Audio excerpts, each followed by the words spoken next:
주님께서 여러분과 함께 요한이 전한 거룩한 복음입니다.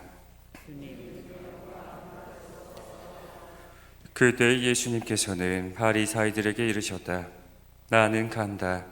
너희가 나를 찾겠지만 너희는 자기 죄 속에서 죽을 것이다. 내가 가는 곳에 너희는 올 수 없다. 그러자 유다인들이 내가 가는 곳에 너희는 올 수 없다 하니 자살하겠다는 말인가 하였다. 예수님께서 그들에게 말씀하셨다. 너희는 아래에서 왔고 나는 위에서 왔다. 너희는 이 세상에 속하지만 나는 이 세상에 속하지 않는다. 그래서 너희는 자기 죄 속에서 죽을 것이라고 내가 말하였다. 정녕 내가 나임을 믿지 않으면 너희는 자기 죄 속에서 죽을 것이다. 그러자 그들이 예수님께 당신이 누구요? 하고 물었다. 예수님께서 그들에게 이르셨다. 처음부터 내가 너희에게 말해오지 않았느냐? 나는 너희에 관하여 이야기할 것도 심판할 것도 많다.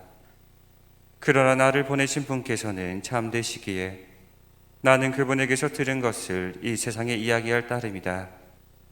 그들은 예수님께서 아버지를 가리켜 말씀하신 줄을 깨닫지 못하였다. 그래서 예수님께서 다시 그들에게 이르셨다. 너희는 사람의 아들을 들어올린 뒤에야 내가 나임을 깨달을 뿐만 아니라 내가 스스로는 아무것도 하지 않고 아버지께서 가르쳐 주신 대로만 말한다는 것을 깨달을 것이다. 나를 보내신 분께서는 나와 함께 계시고 나를 혼자 버려두지 않으신다. 내가 언제나 그분 마음에 드는 일을 하기 때문이다. 예수님께서 이렇게 말씀하시자 많은 사람이 그분을 믿었다. 주님의 말씀입니다.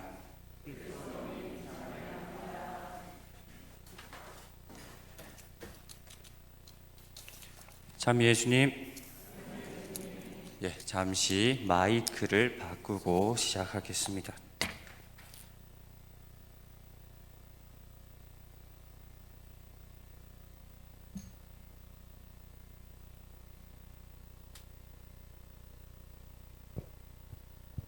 잘 들리십니까? 또 딴 사람으로 변신을 하고 싶지만 옆에 나와서 하겠습니다. 이 시간이 안 왔으면 좋겠고 열이 났으면 좋겠고 그냥 이 시간에 와버리고만 합니다. 오늘 주보에서 보셨듯 주제를 다 보셨습니다. 오늘 주제가 뭐였는지 기억이 나십니까? 기도입니다. 오늘 참 아이러니하게도 복음조차도 기도에 대한 내용을 이야기하고 있습니다. 모세가 백성을 구한 기도.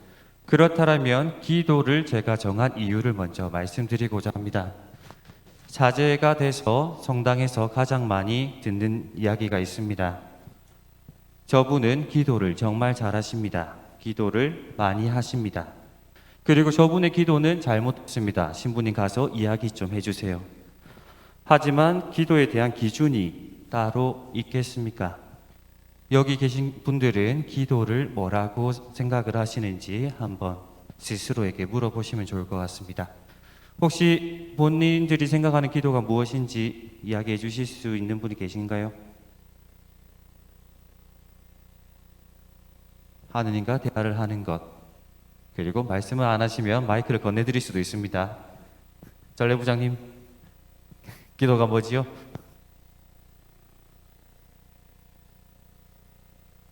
쉽게 정의 내릴 수 없는 것. 기도를 제가 생각해봐도 이것은 확실하게 정의를 내리기 힘듭니다. 강의를 준비하면서 어떤 책을 찾아봐도 그리고 인터넷들을 찾아봐도 천주교에서 말하는 기도에 대한 정의가 확실히 나와 있지 않습니다. 그렇다면 이 말들과 관련해서 오늘 우리가 기도를 어떻게 생각하는지 그리고 기도가 무엇인지 한번 함께 알아보는 시간 되어봤으면 좋겠습니다.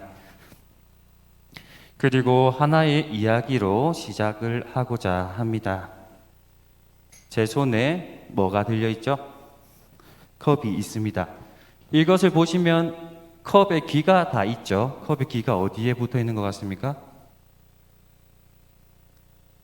컵의 귀가 앞에서 봤을 때는 왼쪽에 있고 아까 어떤 분은 또 옆에 있다고 말씀을 해주셨고요. 하지만 우리가 다시 생각해 봐야 될 게 이 컵은 우리가 보기에 왼쪽, 오른쪽에 따로 붙어 있을 수 있습니다. 하지만 또 다르게 이야기하면 이 귀는 컵의 바깥쪽에 붙어 있습니다. 무슨 말인지 아시겠죠?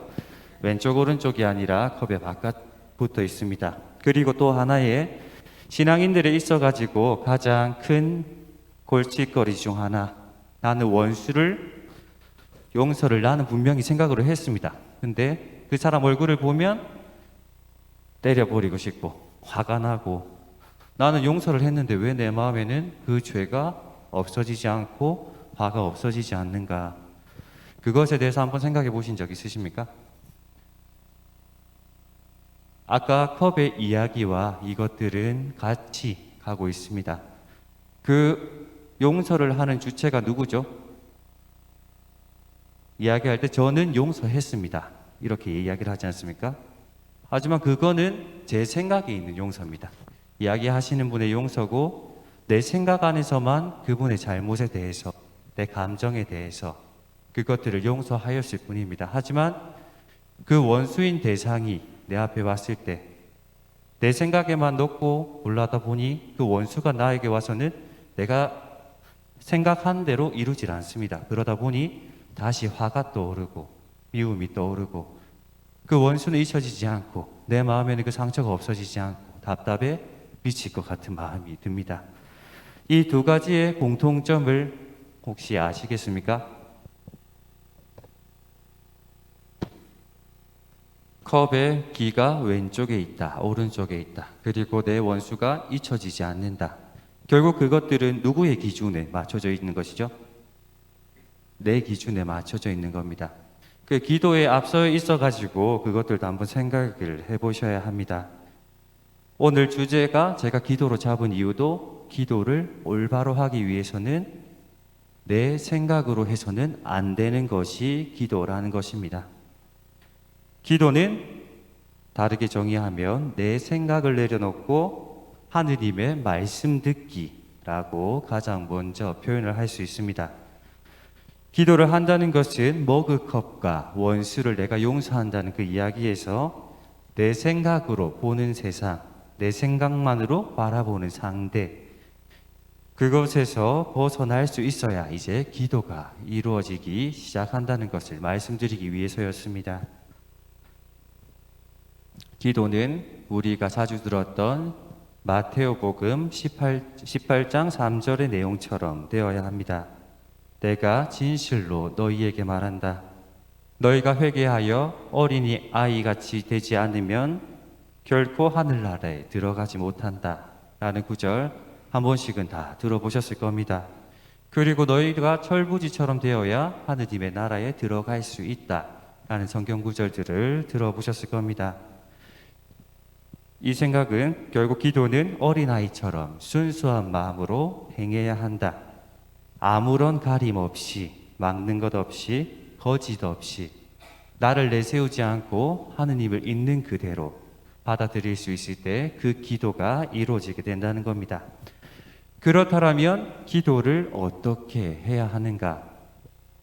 가장 먼저 행해야 될 것은 침묵입니다. 침묵이란 용어는 다 아실 거고요. 하느님 말씀을 받아들이기 위해서 내적, 외적으로 침묵을 이룰 수 있어야 한다는 것이 첫 번째 포인트입니다. 침묵으로 내 마음과 몸을 조용히 시키게 만든 다음에는 두 번째는 잠심에 이를 수 있도록 해야 한다입니다. 잠심이라는 뜻을 알고 있으신가요? 잠심이 무슨 뜻이죠? 다 용어는 들어보셨지만 알면서도 말씀 안 해주시는 거죠 지금. 잠심은 어떤 생각이나 일에 마음을 두어 깊이 생각한다라는 뜻이 사전적 정의입니다. 그 소리나 생각들이 내 기도에 방해 주지 못하게 만드는 상태, 그 상태에 이르는 것을 그리스도 안에서는 기도 안의 잠심이라고 이야기합니다. 그리고 그 상태를 우리가 만들어야 이제 하느님께 한 발짝 더 그분의 목소리를 들을 수 있도록 다가가는 시간을 만들게 되는 것입니다. 이 잠심이 내 기도와 내 삶의 디딤돌이 되어야 하는 것이고요. 잠심을 위해서는 내 생각과 내가 듣는 소리를 내려놓는 것입니다. 그제서 우리는 기도의 이제 시작으로 나아가게 됩니다.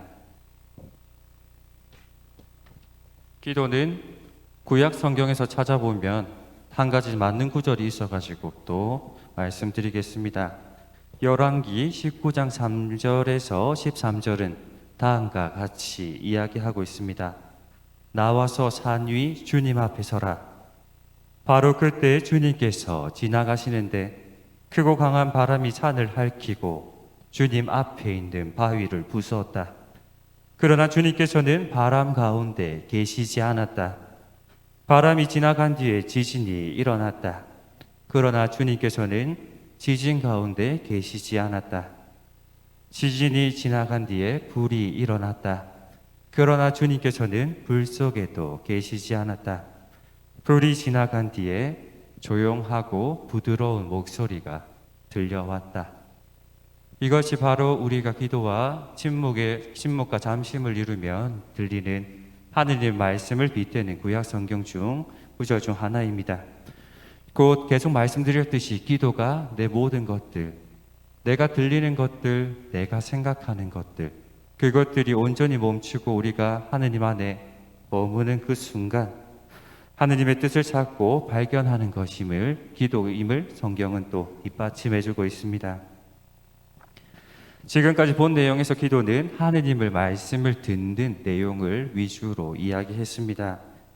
이제 뒤에 이어질 것은 한국 천주교 가톨릭교회 교리서, 천주교 예비자 교리서, 그리고 제가 이번 강의를 준비하면서 바탕으로 봤던 베네딕토 16세 교황의 기도라는 책에서 나오는 기도에 대한 내용을 어떻게 정해야 되는지 함께 보고자 합니다. 문헌에서 등장하는 기도는 다음과 같습니다. 베네딕토 16세 교황의 기도라는 책에서 언급하는 기도의 내용에 조금 더 이야기해보고자 하고요. 먼저 가톨릭 교회 교리서에 나온 기도에 대해서 말씀드리고자 합니다.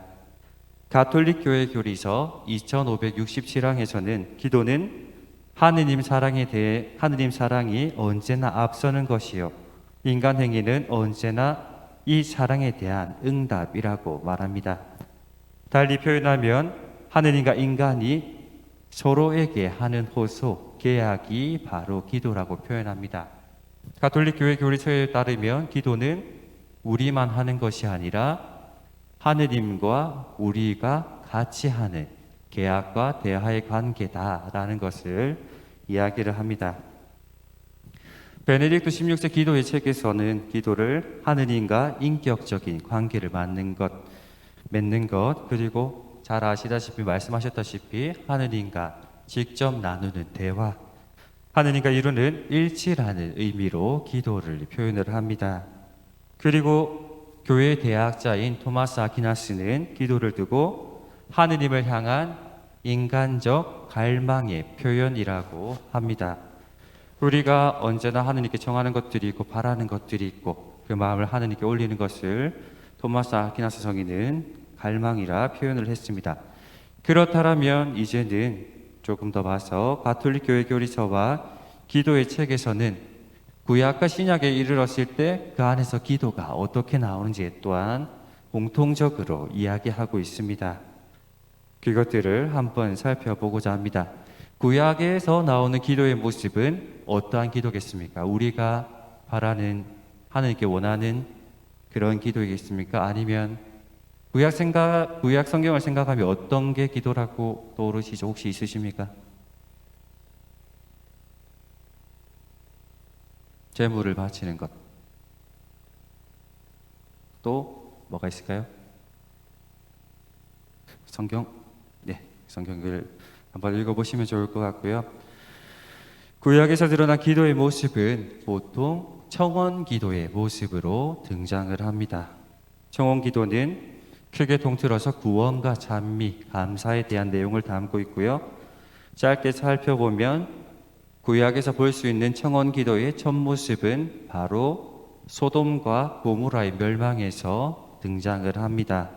소돔과 고모라 이야기는 다 들어보셨죠? 기억하시죠?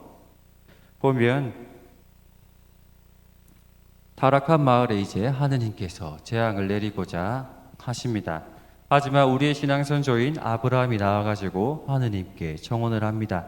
하느님, 이 마을에 의인이 10명이 있다라면 이 마을을 구해 주십시오. 하지만 그것도 안 되고 점점 줄어들어서 마지막에는 10명의 의인이라도 있으면 이 마을을 구해 주십시오. 그리고 나중에는 결국 멸망을 하게 되지만 하느님께서는 아브라함의 그 청혼을 받아들이게 됩니다. 그리고 나서 또 이야기되는 것은 오늘 독서 이야기 들으셨죠? 독서 무슨 이야기였죠? 모세가 구리뱀을 들어 올리는 사건. 모세가 구리뱀을 들어 올리신 이유는 무엇이었겠습니까? 바로 하느님께 등을 진 백성이 이제 그 죄를 뉘우치고 다시금 돌아올 수 있게끔 구리뱀을 들어 올렸습니다. 이 내용과 더불어서 모세의 내용이 하나 더 있습니다. 우리가 지켜야 되는 계명인 몇 개의 계명이 있죠? 10계명이 있지 않습니까? 10계명을 받으러 시나이산에 올라갔는데 백성들이 그것을 그 순간을 기다리지 못하고 우상을 만들어 버립니다. 소의 모습으로 형상을 만들고 다시금 하느님을 등져버리게 됩니다. 이때 하느님께서도 모세에게 나타나십니다. 이 백성에 내가 재앙을 내려서 멸망을 시켜버리겠다. 하지만 모세는 하느님께 이 백성들을 구해 주십사 하고 또 한 번 청하게 됩니다. 이 구약에서 드러나는 내용이 청원입니다. 보면 아브라함과 모세는 자신을 위한 기도를 한 게 아닙니다. 백성을 구해달라. 중개자의 역할을 했습니다. 하지만 또 봐야 될 것은 기도라는 것들이 우리의 뜻만이 아니라 하느님의 뜻을 실현시키는 장치이기도 합니다. 하느님께서는 사람을 멸망시키러 오지 않으셨다라고 말씀합니다. 그리고 구원하기 위해서 모세와 아브라함에게 일부러 물어보셨고 그들의 청원으로서 하느님 당신이 원하셨던 구원과 사랑을 기도로서 이루게 만드는 것이 구약에서 우리가 대표적으로 볼 수 있는 기도의 내용이라고 할 수 있습니다. 그리고 그 다음 모습은 신약으로 넘어가서 살펴보고자 합니다. 신약에서 우리가 가장 잘 아는 인물이 누구죠? 저기 위에 달려 계신 예수님과 그의 어머니이신 성모 마리아님, 그리고 성 바오로 사도도 이 기도에 대해서 정말 많이 이야기하고 있습니다. 예수님께서 행하신 일들에 대해서 신약 성경들은 우리가 읽기도 했고 보기도 했고 지금 사순 시기를 지내면서 더더욱 우리가 그것들에 대해서도 의미를 가져가야 되는 것 중 하나입니다. 예수님께서는 당신이 내려올 필요가 없었지만 우리 인간에게 내려오셨고 죽음으로 가시는 길에 굉장히 많은 노력을 하십니다. 예수님께서 가장 힘드실 때 하신 것이 무엇이었습니까? 제자들을 물리고 기도를 했고 겟세마니에는 제자들을 데리고 같이 올라갔습니다. 그 기도 또한 살펴보면 예수님 당신을 위한 것들이 아니라 본인이 하느님이시자 아들이신데 이제 사람들의 구원을 위해서 이야기를 하십니다. 예수님은 기도를 보면 이렇게 나와 있습니다. 그리고 십자가상에서도 그 기도를 청하게 됩니다. 십자가에 매달린 뒤 예수님께서는 이 말씀을 하십니다. 아버지, 저들은 자기들이 무슨 일을 하는지 모르기 때문입니다. 저들을 용서하여 주십시오. 예수님께서 당신께서 스스로 우리에게 구원을 주는 당신을 알지 못하는 이들에게 용서와 회개를 열어두시며 병사와 모인 사람들을 위해서 오히려 기도하신 모습을 발견할 수 있습니다. 그리고 십자가상에서 기도는 또 한 명의 모습으로도 한 번 더 발견할 수 있습니다. 예수님의 양옆에 좌도와 우도라고 불리는 죄인들도 같이 십자가에 매달렸습니다. 오른쪽에 있던 죄인이 예수님께 뭐라고 하죠? 이 순환기를 또 읽으셔야 될 거고 보시면 얼굴을 마주하고 있는 분이 하느님을 깨닫고 그 죄인은 당신의 나라에 들어가실 때 저를 기억해 주십시오 라고 예수님께 이야기를 합니다. 하지만 반대로 왼쪽에 달린 사람은 자신이 구원자라면 스스로나 구원해보라지 밑에 있는 사람들과 같이 예수님을 비난하게 됩니다. 오른쪽에 달린 강도의 모습을 살펴보면 자신이 잘못을 살았던 삶임에도 예수님께서 그 강도에게 하신 말씀은 오늘 너는 나와 함께 하늘나라에 앉아 있을 것이다 라고 이야기하십니다.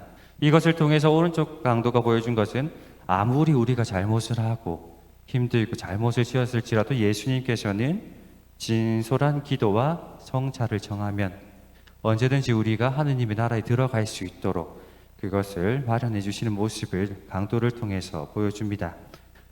그리고 다음으로 살펴볼 사람이 바로 예수님의 어머니이신 성모 마리아입니다.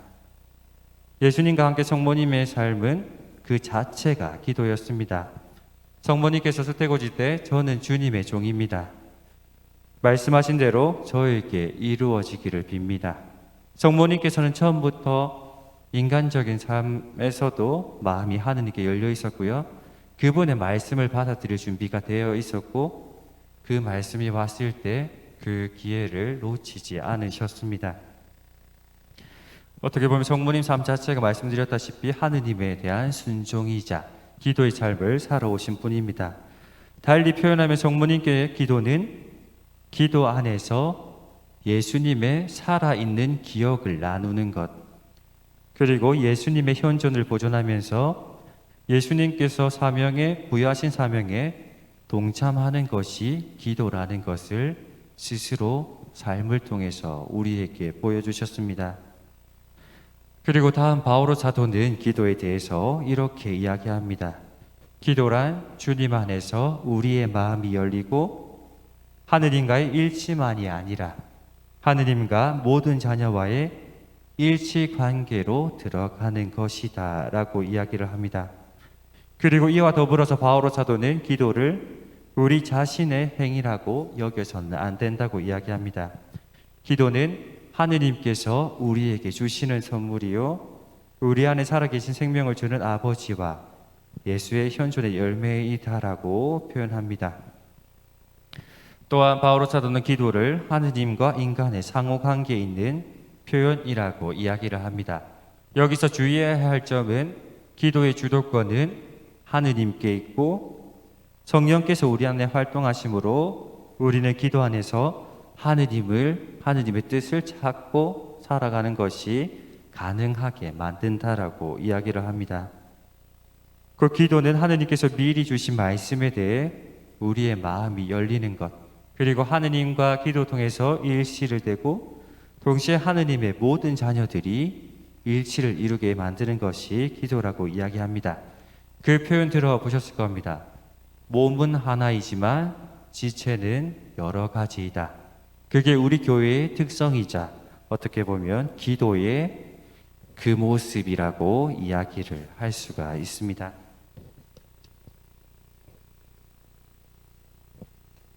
곧 하느님께서 인간을 부르신다는 것은 하느님의 사랑이 앞서가는 것, 인간은 사랑에 응답하는 것이 기도다라고 짧게는 또 이야기할 수 있습니다.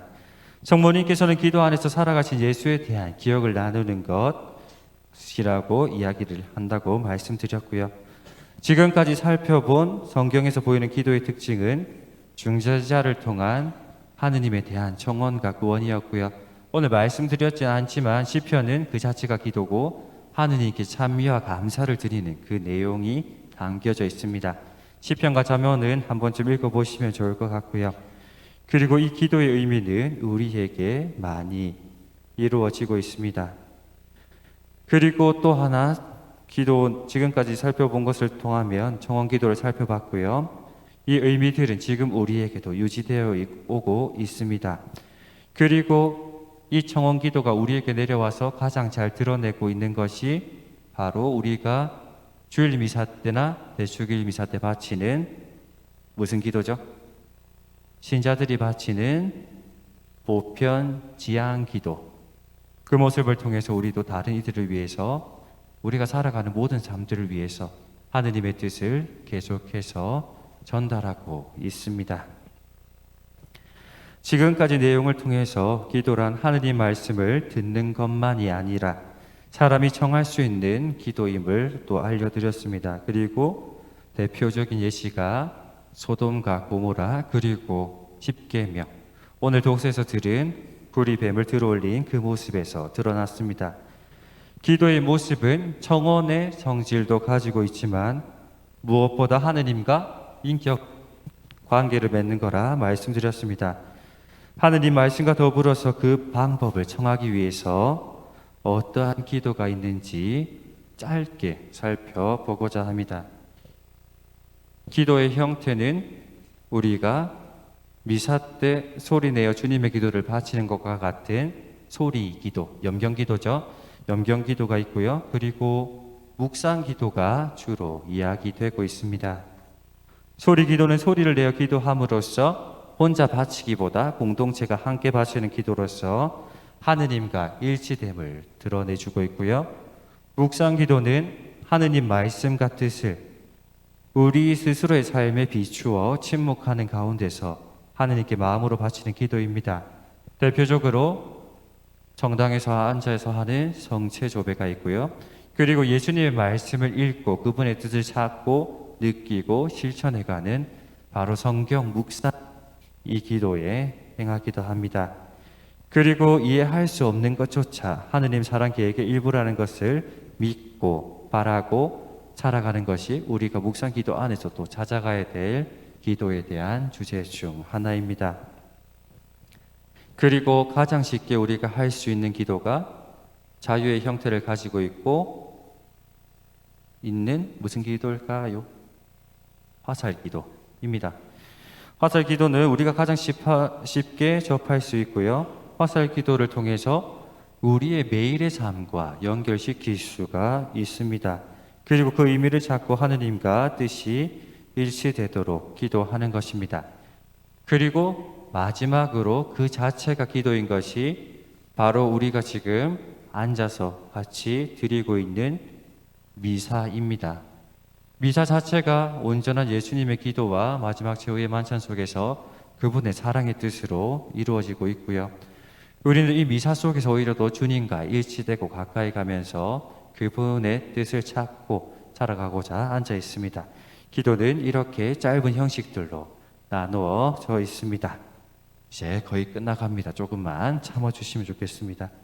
그래서 기도를 어떻게 하는 것인지 정리를 하면, 기도는 성모님께서는 기도를 자기 자신만을 위해서 하는 게 아니라 한마음 한뜻이 되어 하느님께 향하는 것이라 이야기했습니다. 기도는 곧 하느님께만 청하기만 하면 그대로 이루어지는 것이 아니고요. 하느님과의 대화이고 침묵을 이루어야 되고 잠심으로 하느님께 나아가야 되는 과정을 통해서 다가갈 수 있어야 한다라고 정리를 하고 넘어가 보고자 합니다.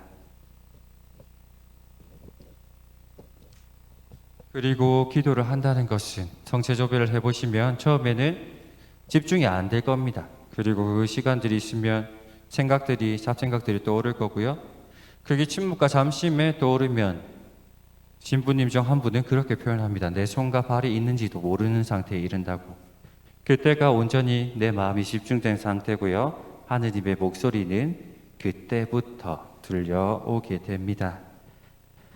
그리고 제가 강의를 하지만 기도라는 것이 쉽게 이루어지지 않는 것이 사실입니다. 저는 기도를 두고 자전거 타기라고 이야기를 하기도 합니다. 자전거를 처음 배울 때는 어렵습니다. 그리고 계속 타야 자전거가 늘고 그 수준들이 이제 올라가고 우리가 가고 싶은 데를 갈 수 있습니다. 하지만 그 자전거를 놓아버리고 하면은 그 자전거를 타기까지 또 다시 연습이 필요하죠. 기도도 우리가 꾸준히 해나가는 것들이 힘들지만 한순간에 놓아버리면 그 탑을 다시 쌓아가는 것들이 힘듭니다. 그래서 매일 짧은 시간만이라도 기도를 화살 기도의 형태든 또 주목 여기는 기도를 조금씩 습관화들여서 만드시면 좋겠습니다. 그리고 또 살아있는 기도를 하기 위해서 또 아까 화살 기도를 바쳐보셨으면 한다고 말씀드렸습니다. 또 하느님과 뜻에 맞게 오늘 하루에 일어나서 또 하루를 주셨으면 오늘 하루 또 당신의 생명을 살아갈 수 있음에 감사를 드리시면 좋을 것 같고요. 사랑하는 가족들을 봐서 감사도 해보셨으면 좋겠고, 화나 미움이나 슬픔이나 내가 싫어하는 사람들, 그런 사람들을 봤을 때도 저 사람이 하느님께 돌아가고 저는 미움을 버릴 수 있게 그 은총을 주십시오라고 정해보시면서 내 삶 자체를 기도로서 또 만들어 보시면 좋을 것 같습니다. 그리고 이 기도를 하시면서 유의하셔야 될 점은 누군가 이 기도가 좋다라고 꼭 해보시라고 강제로 끌고 와서 시키는 경우도 있다는 겁니다. 하지만 기도도 형태가 여러 가지가 있고 수도회가 여러 가지가 있고 기도 방식이 여러 가지가 있고요. 우리에게 맞는 기도는 분명히 따로 있습니다. 기도의 뜻은 같지만 우리가 그 길을 나아가는 길은 여러 가지입니다. 그렇기 때문에 내가 가장 맞는 기도, 내가 편하게 할 수 있는 기도, 내가 하느님께 더 나아갈 수 있는 기도를 한번 찾아서 해보시면 좋겠습니다. 결국 기도도 약을 또 막 함부로 먹으면 안 되는 것처럼 좋고 옳은 기도만이 좋고 옳은 기도는 아니다라는 것입니다. 다시 정리를 해보면 기도에는 옳고 그름이 없고요. 그 방법은 여러 가지고요.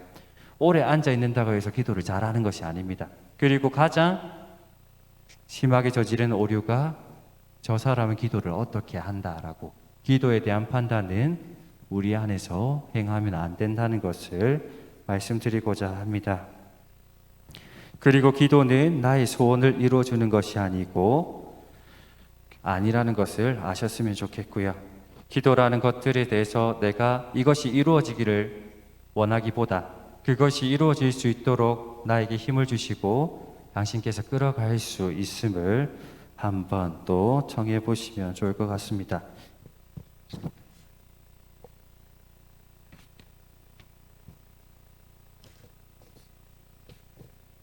그렇다면 이제 강의 들으신다고 고생 많으셨고요. 사순기간 동안 이제 나의 주도권을 하느님께 두고 그 기도의 삶을 찾아가는 시간들 맞춰 보시면 좋을 것 같습니다. 그리고 오래된 그리스도교 전승 기도로서 하나를 들려드리고 이 기도에 대한 강의를 마치고자 합니다.